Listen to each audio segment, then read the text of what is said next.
Yeah, it's a bot. There eventually will be a meme quote for Dandy. That's my dog. So that is memeable. Cute. We're on. There we go. Awesome. Well, thank you everyone for being able to come and join us. This is now our scaling day at the London Build Station. Thank you everyone for being able to tune in for our latest lunch and learn. Thank you, Dandy, for tuning in as well. And so now we're going to be able to be excited to welcome up Stein and Cypher, who are the founders of Helio, and being able to talk about your guys' story of how you've been able to, a few years ago now, with the first London HackerHouse, you was able to come up with the idea of founding Helio, and then now you've taken it all the way through to an incredible exit with MoonPay, and being able to now just continue to grow out and support the ecosystem. So I think this is going to be a really valuable talk for your guys' experience, the good, the bad, the ugly, what it was like being able to build the startup all the way through to then be able to share with our founders here today. But why don't you just give everyone just a little bit of an introduction about yourselves and then a little bit of an overview about what Helio was. Go, boss. Great to be here, Cap, and nice to see everyone. So I'm Stein. I'm a Dutchman living in London. I've been in London for almost 20 years. I live here with my family, with my dog, with my cat. And yeah, it's been great building in the Solana ecosystem out of London over the last few years. So we'll get into kind of how we got started, how we ended up here. But my background is mostly on the BD side. So studied economics in the Netherlands, went to business school as well, caught the travel bug early on, ended up working in Silicon Valley for a couple of years, a company called Red Herring, which is sort of the tech crunch of the 90s and noughties. Cut my teeth on sales. So I always say like sales is such a great skill to have, but they never really teach it. So it's a great sort of starting point for any aspiring founder. And then worked my way up, ended up in a startup in London where Jim was actually a techie co-founder. So that's how I met Jim. That was 2005. And since then, been working in B2B SaaS mostly before crypto. Had an early exit in 2009, selling a business to Cisco. Then together with Jim and two other founders started another B2B SaaS company in 2012. That ended up exiting in the summer of 2021. And then, yeah, we got excited about crypto, and we'll get into that story. But that's very much my background. So not a techie. I'm a B2B sales guy by training, and then worked my way up in two startups. So, yeah, that's a little bit about me. Wonderful. Cool. So I'm Cypher or Jim, CTO at Helio. So driven the tech there for the last 3.5 years since we founded. 25 years of tech experience before that. So working on PCs, building PCs as a kid and selling them, repairing stuff for people, fixing their IT. Gradually, the internet came along. So before the internet even. And then wondered, this is cool. How does it all work? Couldn't find anything because there wasn't the internet. So like got a job in a consultancy, figured it all out. Got some exposure to how like the internet works, TCP/IP protocols, etc. And then moved on from that consultancy, working at the BBC. Had some cool memories there. So lots of cool things were going on. Red Nose Day, we're running like donation platforms for Red Nose Day. I think we took the highest number of transactions in a day through credit card payments at the time. To donate to charity, which was great. Met my other, who I was like the IT guy. Met a CTO called John, who then became the co-founder of the last two companies that we co-founded. So he's a really smart guy, got an AI and distinction in AI, that kind of thing. And then we built our platforms, which Stein's already told you about, and the companies that we built around that. Hired lots of people, so I hire all the technical people there in all of these companies, and been instrumental in building these teams to kind of try and get the best out of people and create value. And then, yeah, we're on this journey with Web3, which is like an amazing story, really, considering where we were 3 years ago and where crypto was, and everything with FTX and Solana $8, which we can go into.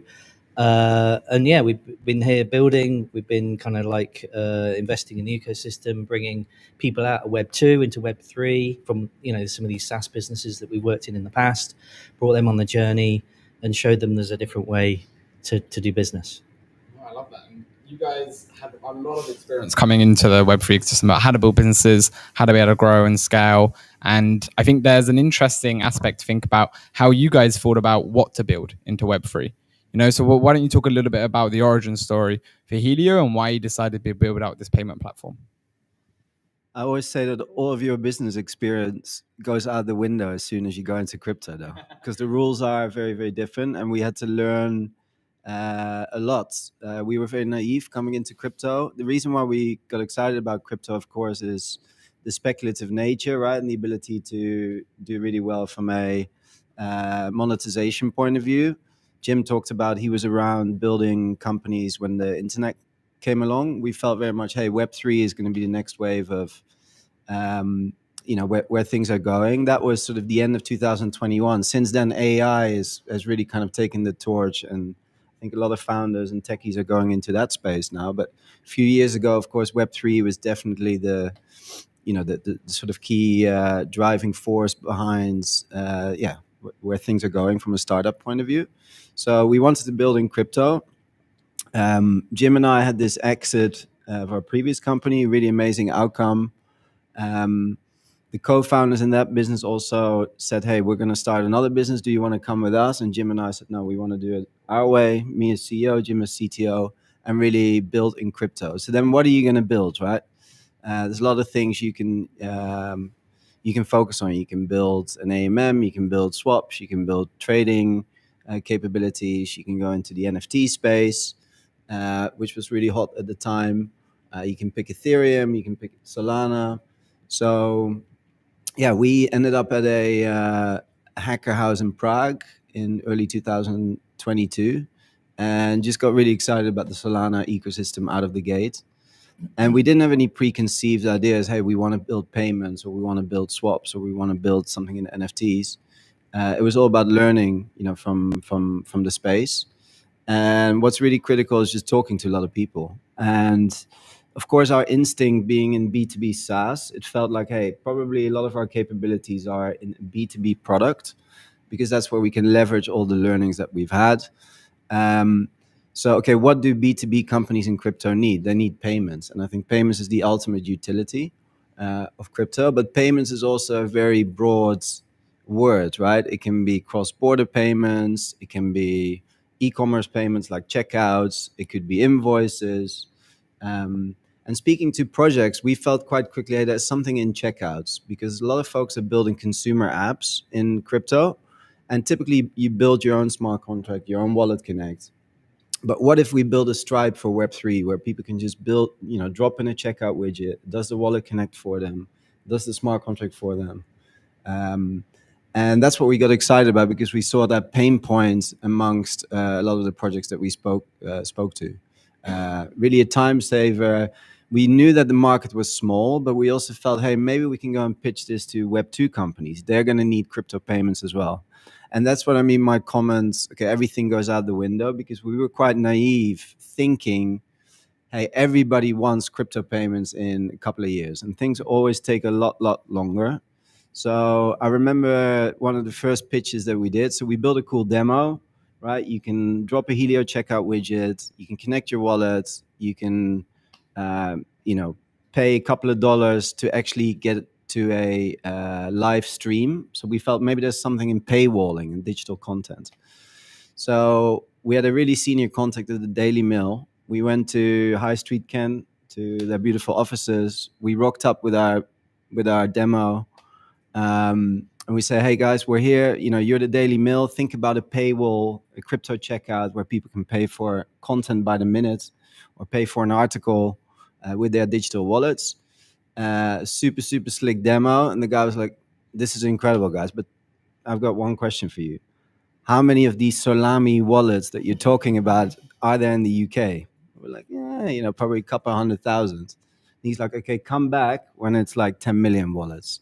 So we learned very, very quickly, you got to sort of find a niche and build for people that are already in the space, rather than drink the Kool-Aid and think that you can sell this and go and convince the world to use crypto, because that's something that we do together as an ecosystem. That's not something that one company can solve. So I've done a lot of talking here, but that's kind of my perspective. Yeah, just going back to the Hacker House, like it was in Prague. I went out there and I'd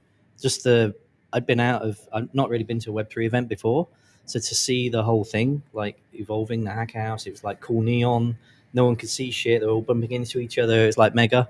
And then the side events and everything else that went with it, it was epic. And I met loads of people there, met some investors. Rockaway X were there. I chatted to one of the guys there for an hour and a half through the pitch deck. What do you think? He wasn't convinced. He said, come back, go get some traction, come back. And then just, kind of like vibe with the community. It was like, okay, this is refreshing.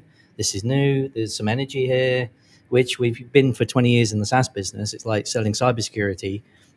It's like guys walking around in suits talking about nation state threats. It's like, okay, that's important, but it's not very exciting, right? And, younger generations aren't necessarily interested in all that stuff.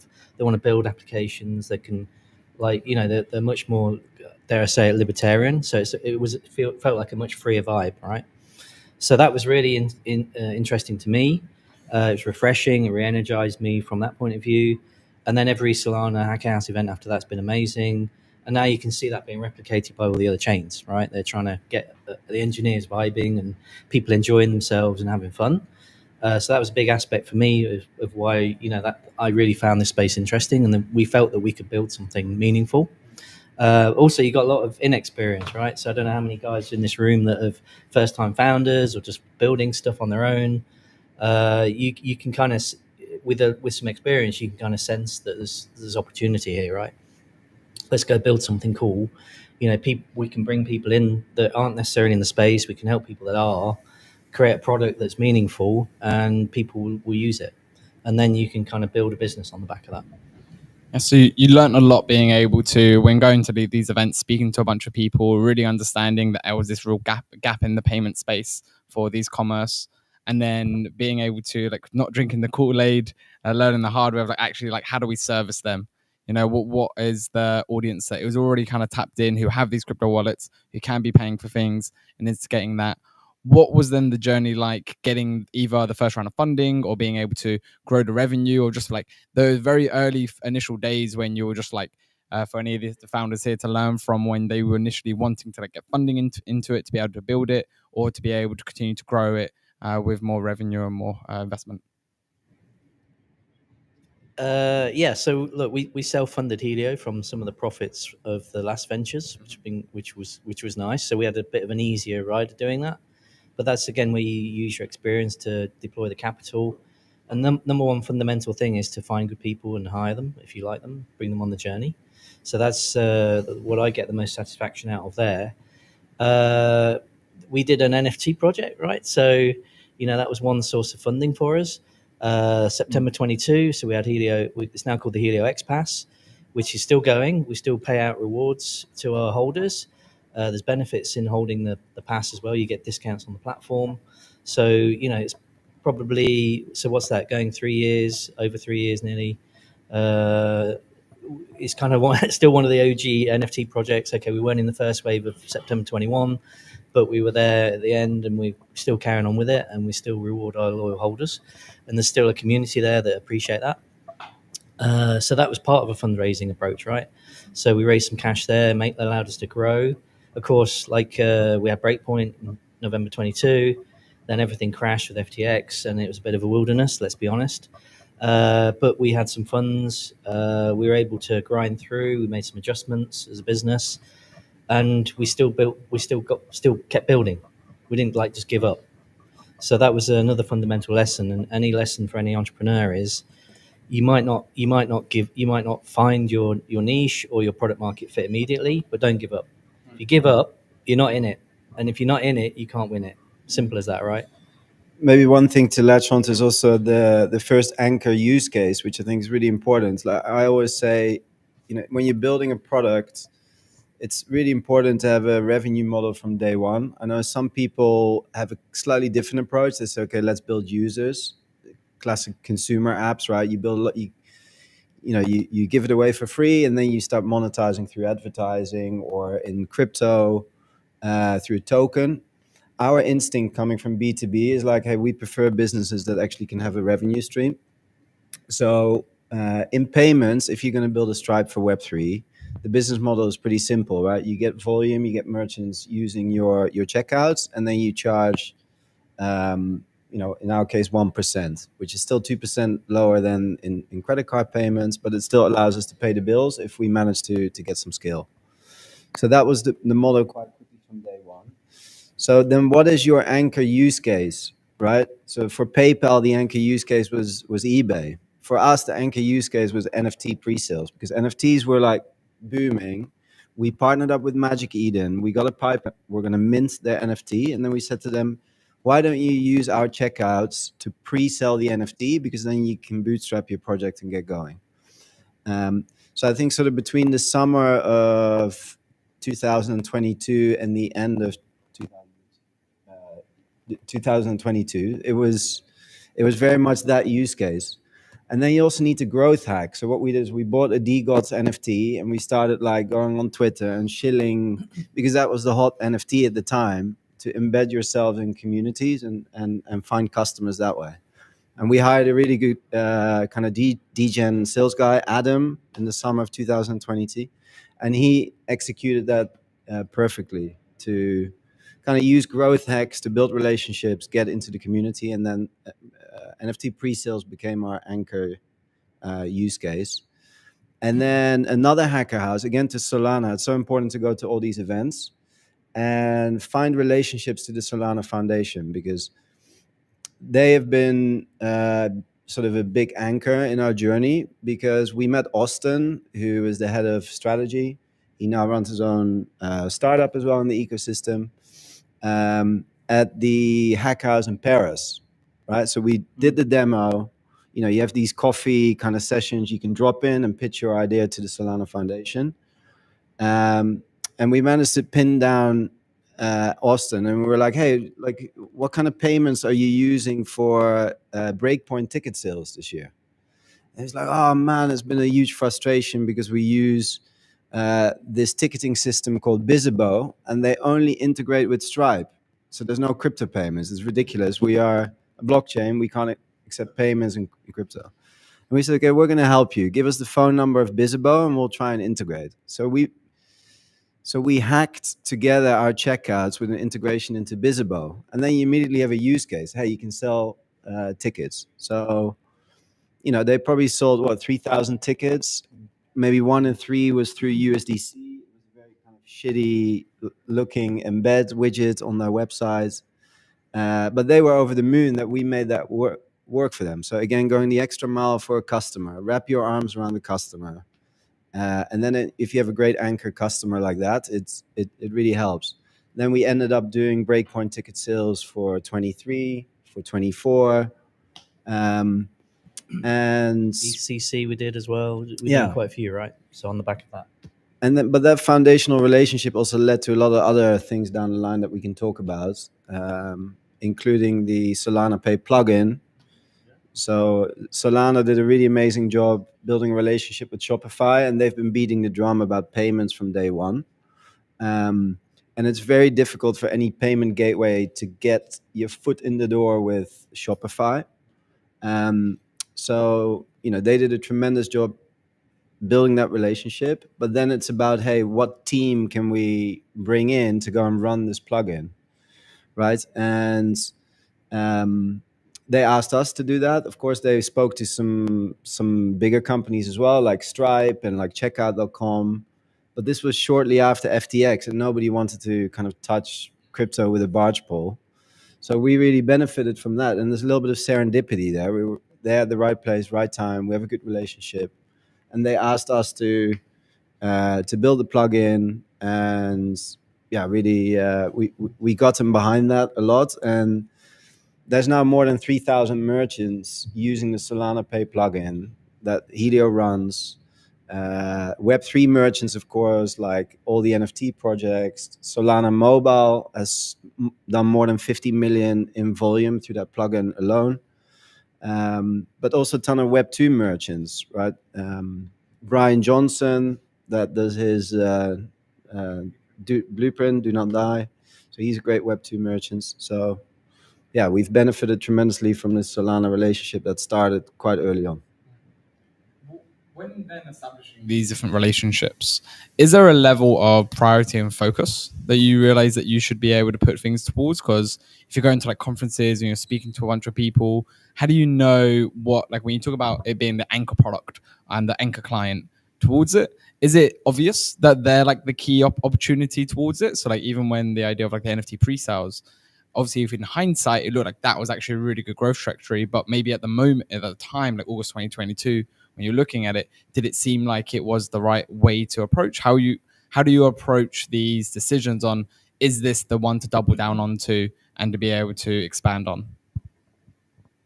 Yeah. So I think you go and look for product market fit, but sometimes product market fit comes and finds you, right? So with the NFTs, the pre-sales, it was really like right place, right time as well. So we built a product. We thought we could, we hadn't built the checkout element of that. So it's all a hosted pay link. So you create pay link, connect to wallet, create pay link, put an image on what you're selling, and then, try and sell that to a community. So it's made it very easy for people to do that.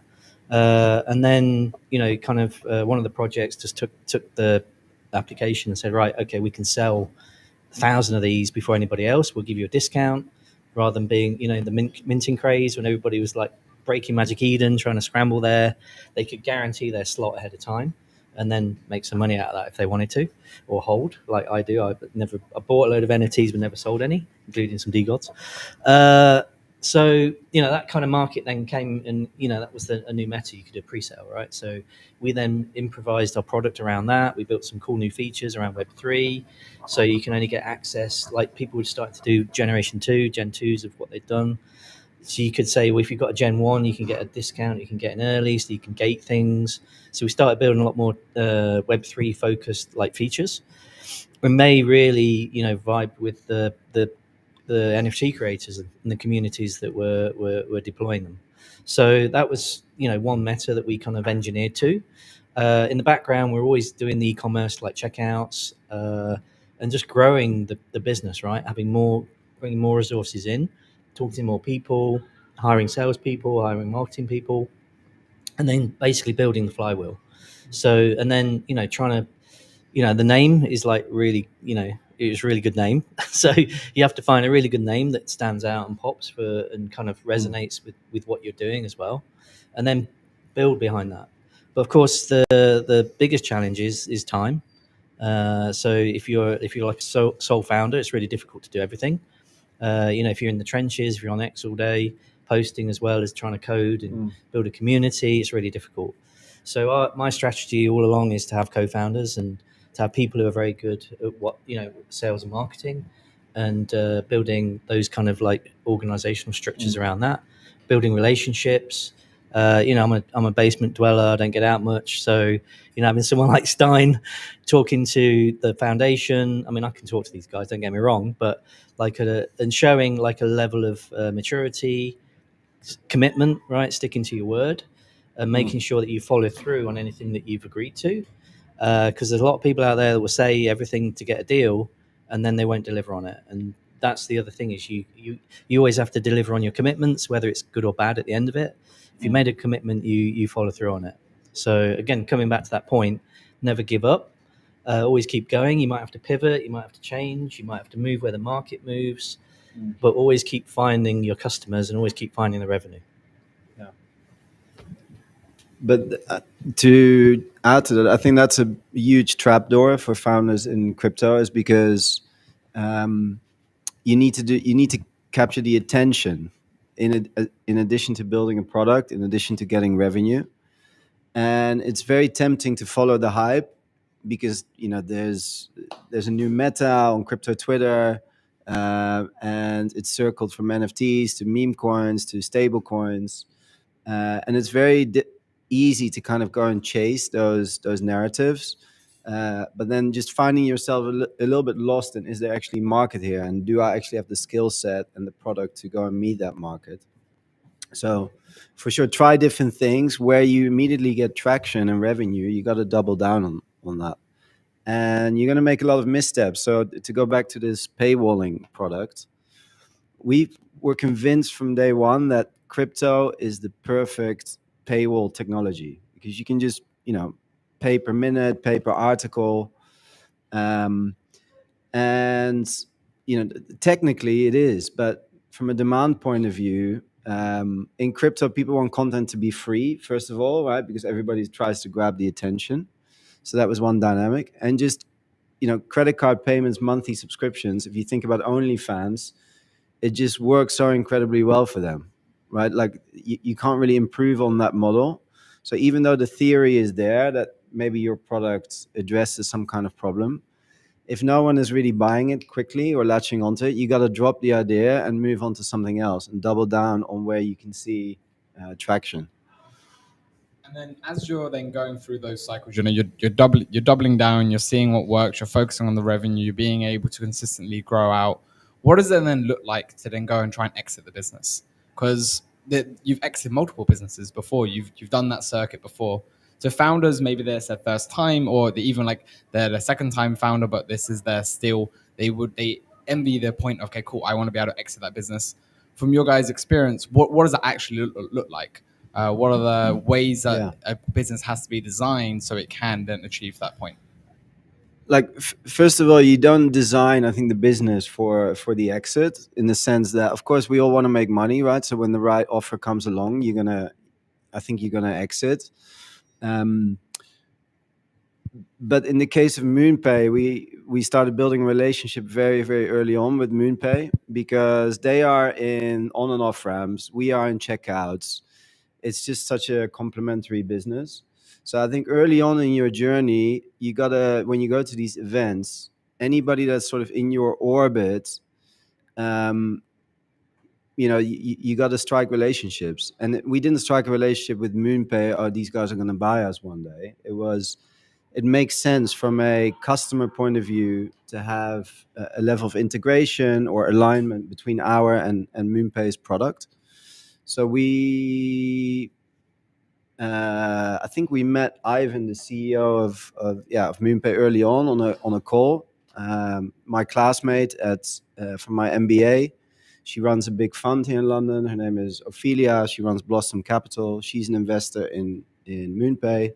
So she'd made an early introduction saying, cool, you're also building in crypto payments. And then we kept running into them. So, I think NFT New York in 2023, we ran into Abe, who's the VP of Corp Dev, at a random event, and have just kept in touch, giving him quarterly updates saying, hey, this is what we're doing. And they are just a tremendous organization. They have a long-term horizon. They're a leader in on and off ramps, but they do a ton of other things. So yeah, they're set up to work with startups, and that was sort of the beginning phase. And then, of course, our revenues really started building last year. And in one of these updates, they said, "Oh, there's actually something here," and then it started making sense. And kind of the rest is history, right? Yeah. When you start a company, the first thing you should think about is how you're going to exit it, right? Probably in the traditional world, but not in Web3, because there's so many twists and turns, and the markets move so fast, and the products move so fast, and the blockchains move so fast, or slow, or don't work at all, depending if you choose the right one. Solana, yeah. So yeah, that's the first question I always ask if you start in something: is what's the end game, right? What do you want to be? What's the vision, right? So, and we've got our vision, mission, and there's another thing as well. Never remember what it is, but you kind of we came into it from a very SaaS type orientated approach, where you kind of need to build some lore and some myth around mythology around what you're building, with the vision, the mission statement, and everything else. So that was our starting point, and I think if you look at where we started, we've kind of kept that true for the payment side of the business. What is the vision and mission? Can you remember? Make crypto payments accessible to everyone. Yeah, so we kind of have fulfilled that, and there's still a lot more work to do there, right? And then if you build a good business, if you build something that's creating value, and we've created something from nothing effectively, and then turn it into what Helio has become. Seeing that is like an amazing achievement, and then other people see that too, right? And for us, like, to be honest, like, after 3 years of 3 years almost to the day, right? 2 years and 3 years minus a day to actually sell to another company for a successful exit is like a amazing, to be honest. And kudos to MoonPay. They can see the potential in what we're doing. Payments, DeFi, the world's probably moving away from centralized exchanges, moving to DEXs. There's opportunity around tokenization at every step, and MoonPay can see some of that stuff happening, right? Stable coins, of course, and they're in the perfect place to bring Web 2 people, existing people, normies into Web 3. When there's a big hype event like the Trump coin happened, if there's any other promotions that are going on, they've got massive ecosystem distribution, and they know everybody in the space. So it's like a 1 + 1 = 5 for us. So it kind of made the deal a bit of a no-brainer. And then what does it look like when you're bringing together that deal? Who reached out first? What do the conversations look like? What is then the journey that a founder should expect when they are then now having the conversations with somebody about a potential exit? It's a little bit like dating, right? You kind of like go on the first date, and then you suddenly let the other one know that you like them, and then there's signaling, right? And I think it was definitely clear from a product point of view, right? Because we're so complementary, and so that was obvious, that it makes sense from a product standpoint. From a culture standpoint as well, they have their headquarters just down the road here in Shoreditch. We're London based.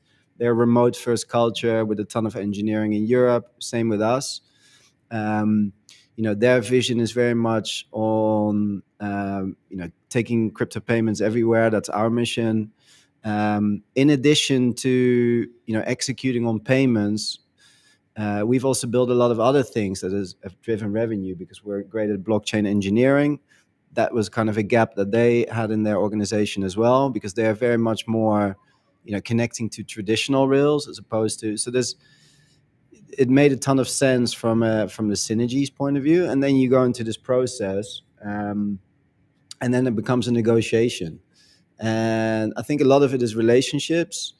So Abe has done a tremendous job keeping in touch with us over the years, and we respect him a lot. So we've been keeping him updated, and then of course Ivan, the CEO of MoonPay, we met him a few times for dinner, a couple of drinks at some places in Mayfair, right, Jim? And I flew over to Miami, which is where the headquarters where Ivan is based. And it's just meeting really over a period of sort of 2 months to get comfortable with the deal. And, there's a negotiation, a back and forth. And then if you can land on a win-win, then there's a legal process, which is very, very tedious. My number one advice is, spend a lot of money on lawyers. So we use Goodwin. I couldn't recommend them enough. We use them for our seed round, but then also for the exit. And there's just so much work involved that you just need a really, really good lawyer. The bill at the end is painful. It comes out of your pocket. So when you're selling your company, you are paying for the lawyers, not the business that's acquiring you. But it's really worth it. And also looking after your investors, right? This becomes because our incentives are a little bit different to our investors, incentives, because you do, as a founder, you sometimes feel a little bit, man, we're the ones grinding, waking up every day. Our lives are, to a certain extent miserable because we're working 16 hours a day. And your investors are guys that just cut a check and they, ask difficult questions once a month, right? Sometimes you can have that perception. Our lead investor is a company called P Capital. It's a Dutch VC. not much Web3 experience, a lot of payments experience. They love us. They were like, "Holy shit, why are you selling after 2 years?" Because our investment horizon is 8 years. Typically, a VC fund is happy to keep their investment. If it is going well, like it was going with Helio, they want to double down. They want you to do a Series A, Series B, and keep going. So it's a little bit of a conflict, right? Because he's like, okay, guys, my preference is for you to keep going. But kudos to also to Peak and our other investors, Lightspeed and Rockaway X. I think a really good investor ultimately supports their founder, even though some of these incentives are not aligned. And the way that we structured the deal, can't really speak about specifics, but also there's a sweetener for them. So we feel a lot of loyalty to these people that believed in us early on, even though in the day to day there can be friction. But kind of the happiest day with your investor is the day you sign the term sheet and then the day you exit. And then in between there can be ups and downs. But if in the end of the day they support you in what you want to do as an entrepreneur, then I think you've got a really amazing investor backing you. Yeah, well said. I can't really say much apart from, I think the day before we did the deal, I just read Art of the Deal by Donald Trump. So that stood us in good stead. I think you have to appreciate, if somebody's offering you, X amount of money for your company or your product, if you're like a small dev and you've built something cool, what does it lead to? What's the outcome after that? And it's very flattering to have offers and people like fluffing you up and you've got to invest in it, right? But there's also a lot of wasted clock cycles there if you're a founder dev. You've just got to be careful of that. So you've got to decide, have you finished building? Is it the right time to sell? For us, like Stein mentioned, it's what happens after. We've got 25 people in Helio, a few more mods, contractors, etc. What happens to those guys? And set everybody up for success in the new company. So that's always part of the negotiation. And then also how you integrate beyond that, right? Because the approach that MoonPay have taken is we're running the business. It's our P&L. So we're responsible for who we hire, who we fire, what products we build, where the opportunities are in the market, but also trying to work with the synergies of MoonPay. And then over time, who knows where that goes, but typically you get merged into the bigger company. But just lining people up for that success as well. So yeah, and it's like the first time you get bought or acquired by anybody, it's like an amazing feeling because somebody else has got validation in your ideas and the value that you've created, and you can see the amount, not necessarily in your own checkbook, in your own bank account, but publicly. It's like if people announce it, this is what they sold for. Obviously, in Web3, there's a lot of acqui-hires and a lot of smaller things going on as well. But it's always a great sense of achievement that you've achieved something. You managed to make it happen. And then the second time is kind of like, yeah, okay, that's all right. And then the third time is like, cool, like you kind of know what to expect. And it's only through that experience. And then that experience also helps you with the later negotiations. So I guess the point is, if you're like a first time founder and you're going to get acquired, it's a very daunting prospect. And there's not really much help out there to help you make the right decisions. So, and maybe sometimes the investors or the acquiring people know this, right? So that's why you've got to have a good network of people who you can bounce the deal off and like get feedback on it. Does it make sense? Does it feel right? And I think, the feel right is probably the most important thing. Does it feel right? Is it the right time to do it? Is it the right amount of money that you think you want? Does it set you up for success later on? Do you want to move on and do other things? Is that the right time you want to do it? What's the motivation for selling? If all those things align, then you can have a great outcome. Yeah. No? And it makes sense to be able to have that full alignment. And even like now, you're just saying like you're running like with your own P&L under it, and over the time you're kind of like collaborating with all the different products that they're being able to push out. Before we go into a couple community questions, what is it like now being able to be building Helio within then the MoonPay family? I'll go. So like change is generally good, but sometimes there's a bit of pain involved, right? So as a fast moving organization, we've got to try and navigate how the bigger organization works and understanding who does what in that. When you get acquired, you're the kind of shiny new thing.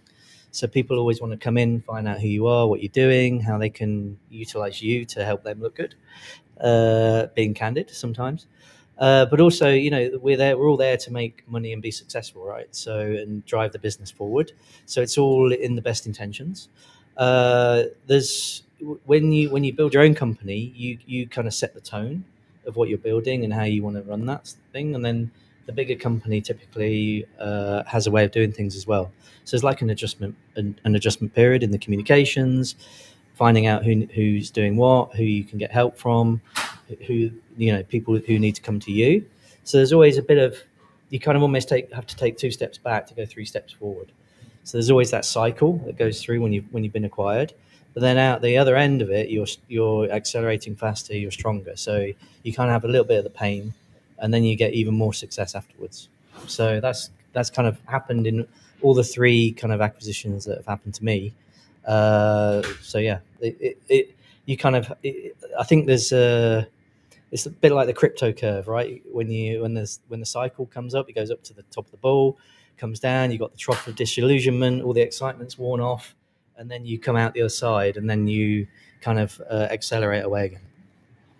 Makes sense. Sam, do you have anything else to add before we go to our community question? No, let's do it. There you go. All right, let's go. Hi guys. So a question I want to ask is, what's the one question someone should ask you but never does? That's a really tricky question. Can we come back to that? You want that? Yeah. Okay, right. Yeah.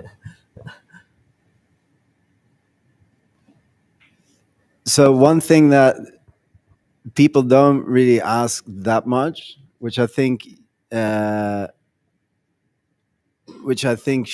people should think carefully about, is, so our background is B2B SaaS, right? Like, why the fuck do you go into crypto? It seems like quite like opposite worlds. So I think deeper motivations around understanding why people go to crypto is really, really important, I think, because a lot of people rush into it and lose their shirt and give up after a very short period of time.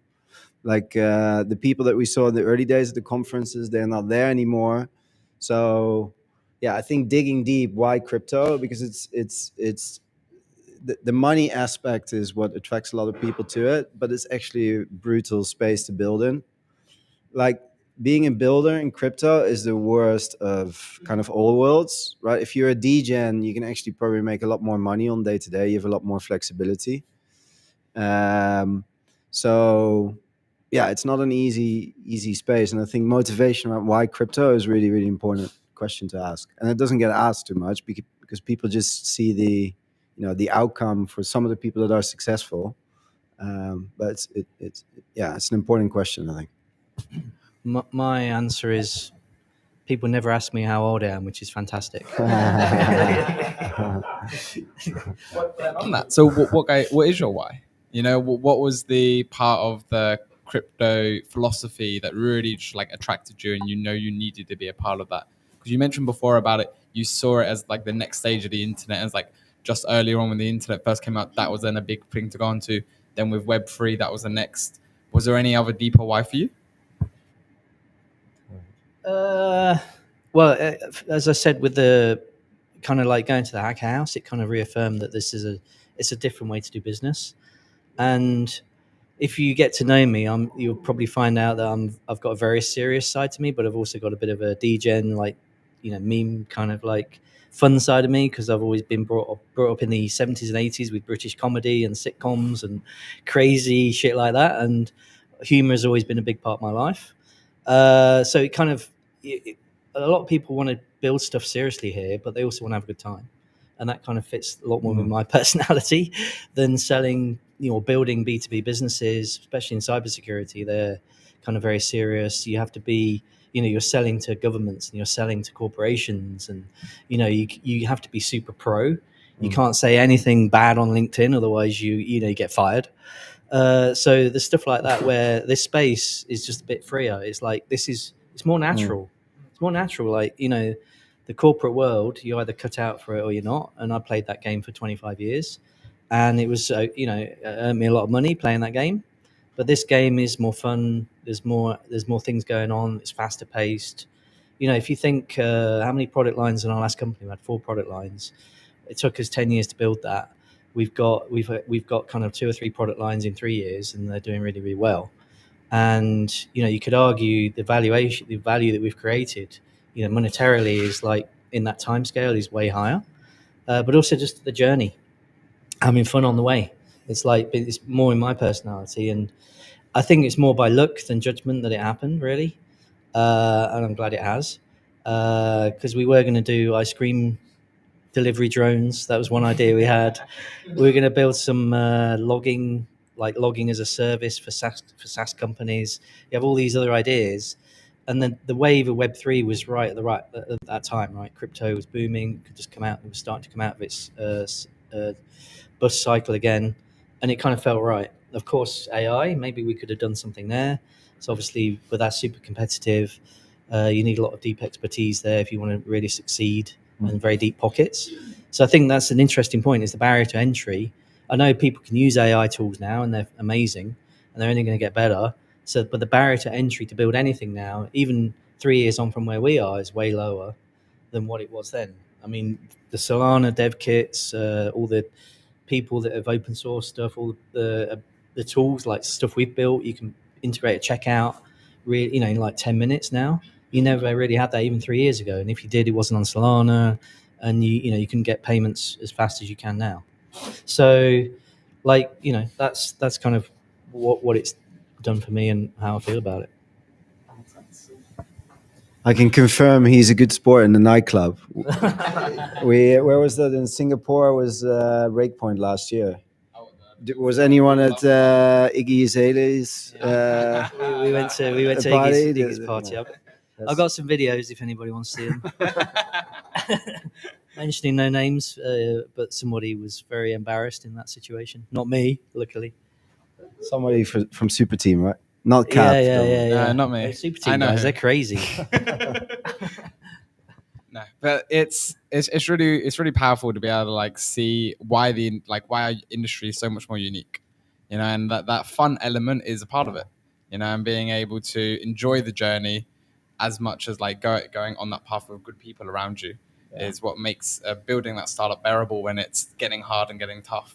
You know that there's still good times around it. 100%. Who else has a question? Firstly, you're right. Your image and what you are as a person, the more you talk, the more I listen to you, the more I've been speaking to you, you are, it feels like you are like an insider degen person. It's, Cheers, man. I'll take it all day long. I've seen the sales you've done. I can't reflect. You're really cool. I'm more about the struggles at the beginning. So who did you guys fund it from your own pocket when you started out? Did you cash out your salary and hit harder?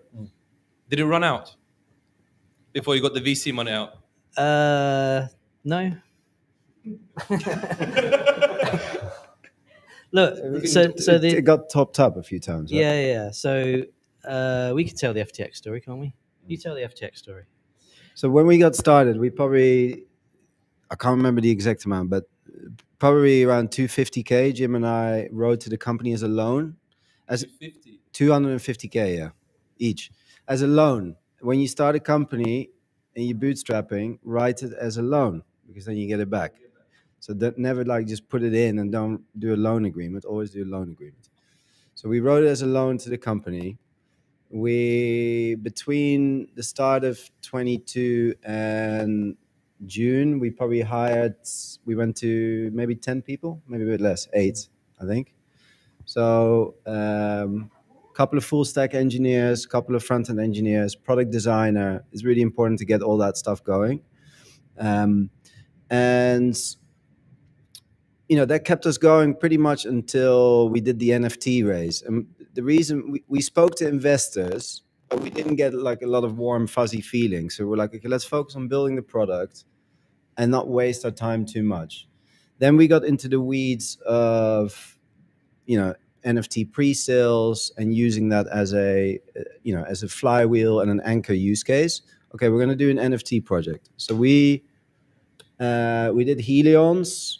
We probably raised close to 1 million of that. The guy that did the art, we paid way too much. We were like clueless, like I think 20% cut. Magic Eden took a 15% cut.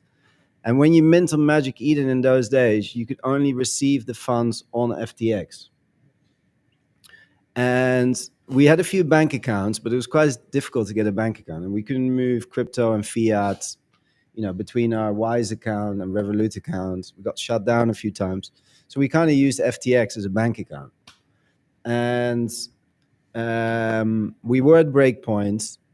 So there was maybe $250,000 there in that bank account at the end of October. We were paying salaries. We'd ran out of the $500,000 that we'd given to the company as a loan. And then Jim calls me on Sunday morning because I flew back Saturday night. It was my daughter's birthday. He's like, holy fuck, I was at the Bugles party last night. Everybody is talking about FTX is going down. Move the money now. So we logged in.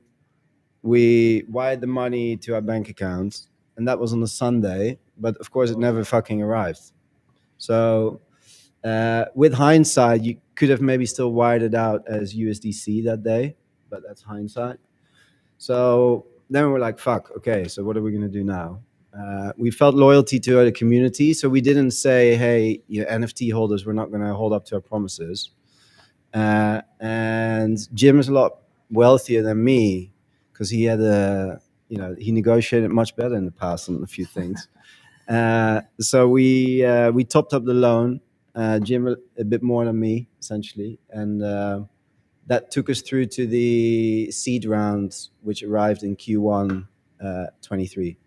So, and then at the end of the exit, paid ourselves the loan back, and that was kind of the story. Which proves that he's a high bowler, right? High risk. It's not true. It's all paper. It's all paper. But yeah, I mean, again, the moral of the story is don't give up, right? So again, if you give up, if you just But that's crazy. Just That's end. That's $500,000. That's $500,000 putting in. You have to believe, or you have to be a psychopath to go, this is gonna work. You have to really believe what you think you're doing. Well, so the Right. key thing there is trusting each other, right? So if you're on your own, you've got no one else to trust, but then you've also got no one else to bounce ideas off or work with or grow with. So that's what's the famous South African saying that you like to say? If you want to travel fast, travel alone. If you want to travel far, travel together. So find a good co-founder. And I think the stat is that 90% of people that are co-founders are more successful than the 10% that don't have one. So you'd share the journey.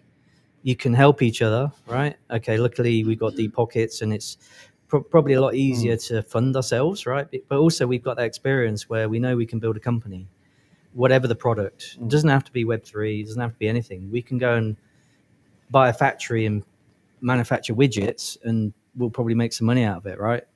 So having that belief in yourself to make it happen.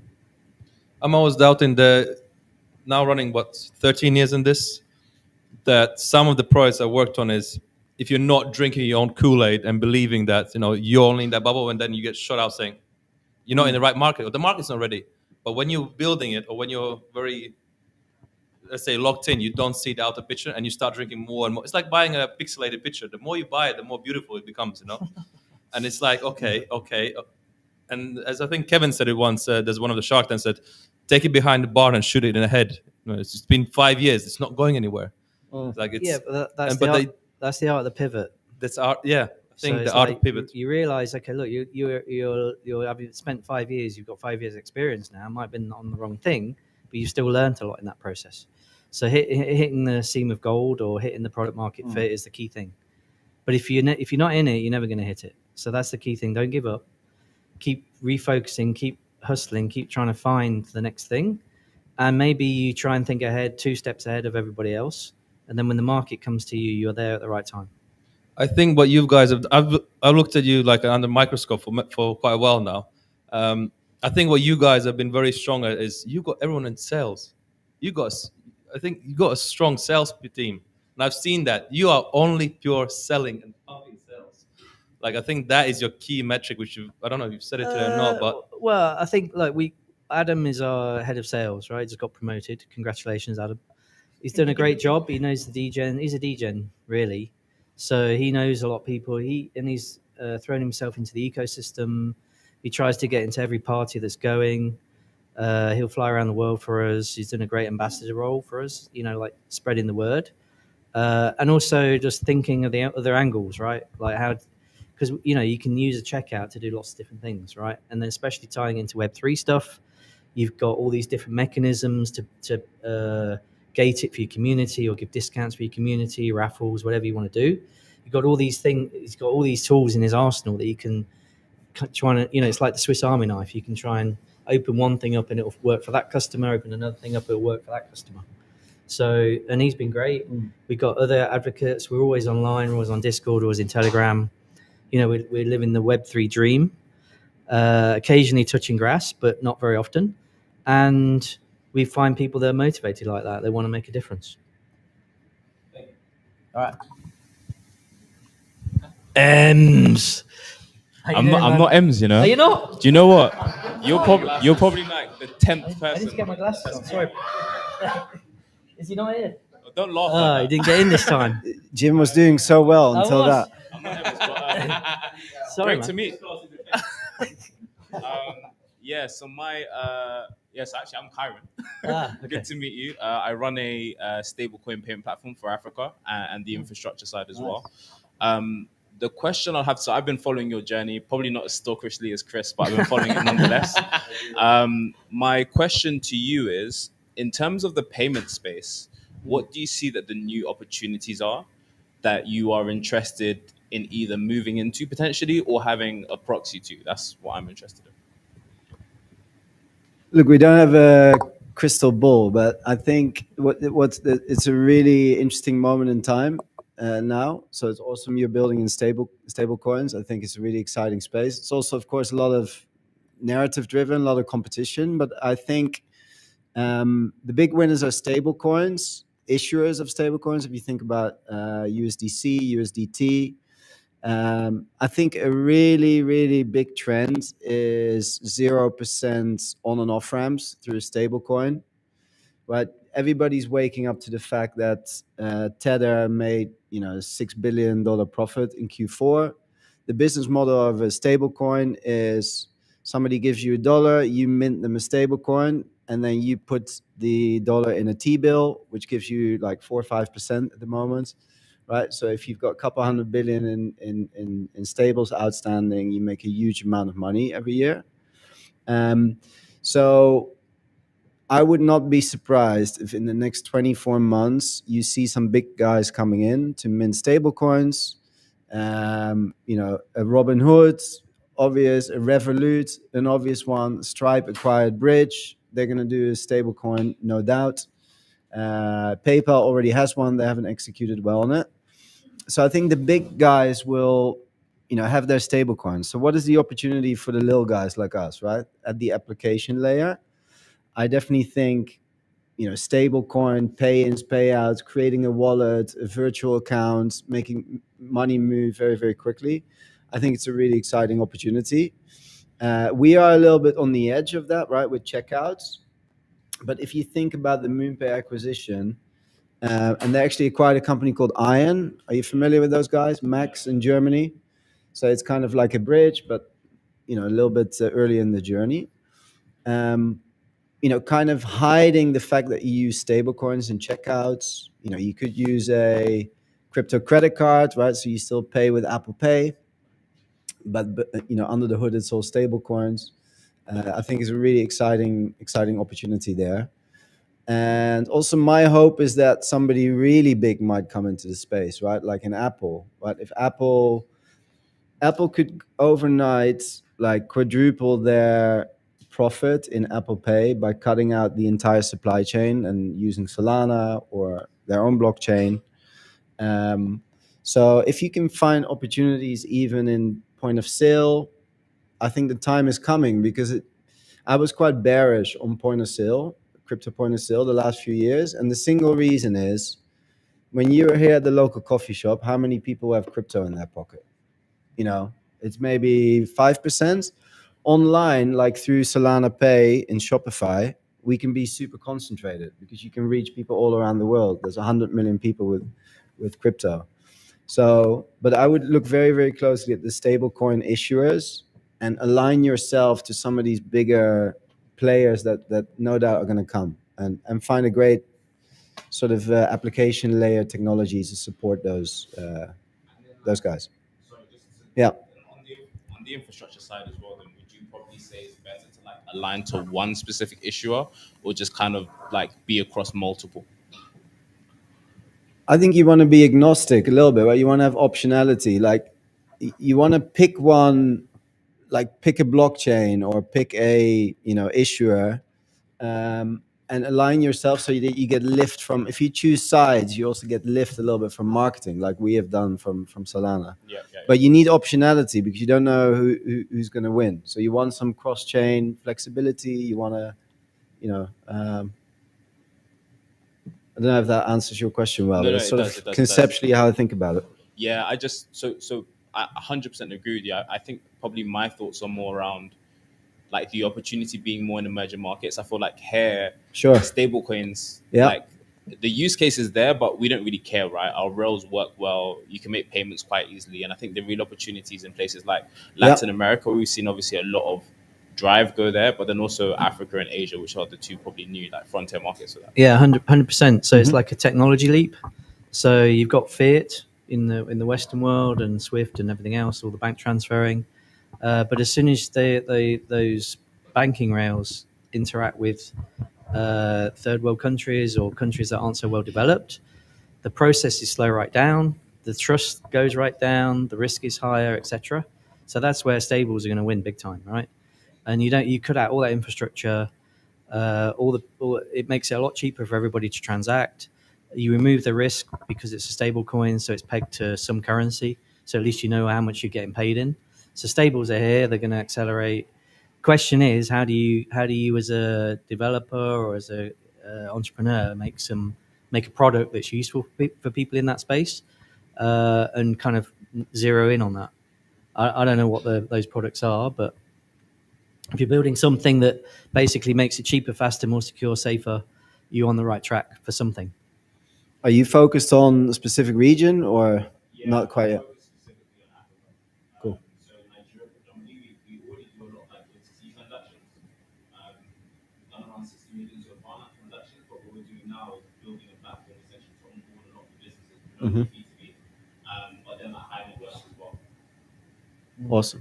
What kind of fees can you charge on that route? Yeah, so on the OTC side, it kind of ranges between like 1% to 3% that we can charge. Nice. Obviously, depending on That's good. how exotic the transaction is, where they're paying to. Sorry, thank you. Yeah, I think I'm talking louder. where they're paying to. But typically on the platform, we're going to have it around like 1% to 1.5%, pretty flat across the board. Amazing. I think, yeah, as the volume grows and you can have that type of take rate, I think you're going to do really well.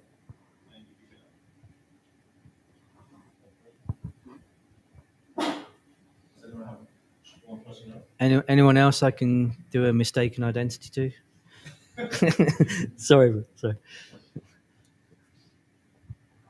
So you guys have kind of done like the repeat on exits, and one of the things that I kind of noticed from everything you've been saying is B2B sales, distribution. What's like your golden technique, or what would you say is how have you done that? How have you got the distribution and the B2B stuff nailed down? I think you're right. If you nail the go-to-market, then you only need one good go-to-market route to drive a lot of revenue. And it's really, I don't know if there's a silver bullet, but if I had to put my finger on a silver bullet, it's looking after your customers. Fucking turn off your X account. Don't look at what's happening on Twitter. Look at what's happening in your Discord or your Telegram or your, that's really the key. And people get so worked up about, the PR on crypto Twitter, but it's all bullshit. Of course, it's helpful if you're Murat, right, from Helios, the amount of like leads that guy generates by shit posting, that's incredible. But he's not, he's really good at that. He's nailed that. If that's not your strength, don't try and be like that, because I think finding one customer that's valuable and wrapping your arms around them and just treating them like the biggest VIP is what's going to help you succeed. That's how we've always done it. And like, so of course, Solana was a big customer for us. Shopify. There's also Dex Screener.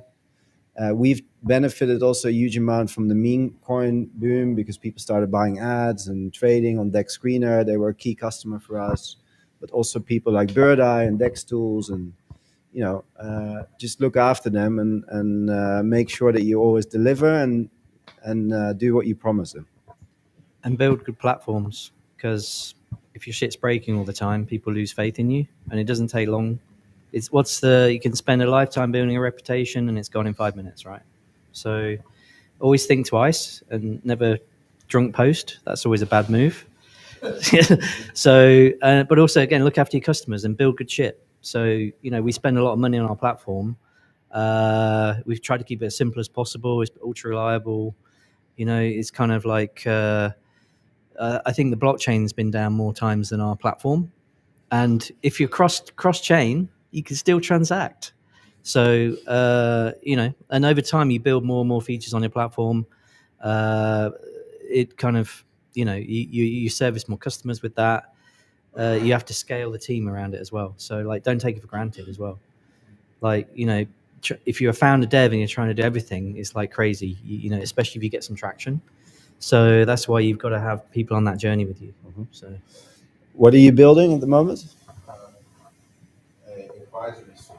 So we are building out a company that basically finds exit founders like yourself and then tries to place them in startups with ecosystems. Cool. And set Mostly on Solana or also? Awesome. on Solana, but also basically whatever project you build has got potential, but just needs guidance. Just needs like the Yeah. person that's actually being in business already. So find a lot of working founders that have never been in business before. This is their first business. So there's like a lot of rookie errors that they make, whether it's you've taken in your money and you've put most of your money in your treasury in Solana instead of having some of it in stables, whether it's putting all your money that you've had into renting an office space for 10K a week when you was using a co-working space. Just really little things like that. Nice. And like what you said about valuing your customers rather than shit posting, that's the kind of thing that we're trying to get a lot of the startups to hear. Cool. So, yeah, definitely. Have you seen any good projects recently? What are you bullish on? Yes, there is one young man who's taking the UK by storm, a gentleman called Theo Lee, a project called Noda. What is it? He is possibly going to be the biggest competitor to Helios and Triton. Nice. Yeah, he's basically Really? allowing people to own their infrastructure rather than lease it from somebody who's also leasing it. Very cool. So yeah, very, very. Yeah, we could definitely talk more, especially about him. But yeah, cool. I did a podcast with him a couple of days ago. He's turning 18 on Monday, and he exited his first company at 15 and was coding since he was 11. And To hook him up with Jim, we can use their tech maybe. yeah, maybe. Have a look. Yeah, sorry, I just have one more question. So obviously we have a lot of early stage founders here, and I think one of the biggest contention is learning how to manage budgets and funding. Coming from, building from nothing and then into an exit, what would you say is the one thing that you advise founders not to cut, like be stingy on, essentially?